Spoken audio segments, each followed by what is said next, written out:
TDP నుంచి ఎమ్మెల్యేగా పోటీ చేస్తున్నారట నందమూరి కళ్యాణ్ రామ్. నందమూరి కళ్యాణ్ రామ్ తెలుగుదేశం పార్టీ నుంచి పోటీ చేస్తానంటూ చెప్తున్నారు. నేను తెలుగుదేశం పార్టీ నుంచి పోటీ చేస్తానంటూ ఆయన చెప్పినట్టుగా అయితే తెలుస్తోంది. ప్రస్తుతం కళ్యాణ్ రామ్ చేసిన వ్యాఖ్యలు వైరల్ అవుతోంది. ఎన్టీఆర్‌తో పాటు కళ్యాణ్ రామ్‌ని కూడా బాలకృష్ణ, చంద్రబాబు పక్కన పెట్టిన విషయం తెలిసిందే. ఎన్టీఆర్ వల్ల కళ్యాణ్ రామ్ కూడా నందమూరి కుటుంబానికి పూర్తిగా దూరమయ్యారు. అయితే జూనియర్ ఎన్టీఆర్‌తో ఉంటే చాలు, నాకు ఏ పదవులు, బాధ్యతలు అవసరం లేదని కళ్యాణ్ రామ్ చెప్తూ ఉంటారు. అయితే తాజాగా కళ్యాణ్ రామ్ తెలుగుదేశం పార్టీతో కనిపిస్తున్నారు. తెలుగుదేశం పార్టీతో మరి ఆయన జాయిన్ అవుతున్నారు. అంతేకాకుండా ఎలక్షన్‌లో నిలబడడానికి కూడా కళ్యాణ్ రామ్ సిద్ధం అవుతున్నారట. సో, ఎమ్మెల్యేగా నేను టీడీపీ పార్టీ తరపు నుంచి పోటీ చేయడానికి సిద్ధమేనని కళ్యాణ్ రామ్ తాజాగా ప్రకటన చేసినట్టుగా అయితే తెలుస్తోంది.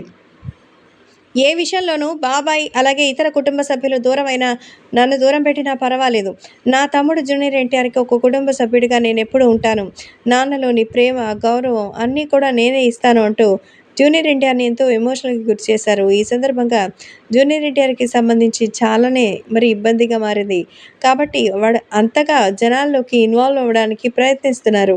ఇందులో భాగంగా రాబోయే రోజుల్లో ఖచ్చితంగా మంచి విజయం సాధిస్తారంటూ చెప్తున్నారు మన కళ్యాణ్ రామ్. ఇందులో భాగంగానే కళ్యాణ్ రామ్ ప్రస్తుతం మిగతా వాటికి సంబంధించిన విషయాలతో పాటుగా సినీ, రాజకీయ జీవితానికి సంబంధించి కూడా డిసైడ్ చేసుకున్నట్టుగా తెలుస్తోంది.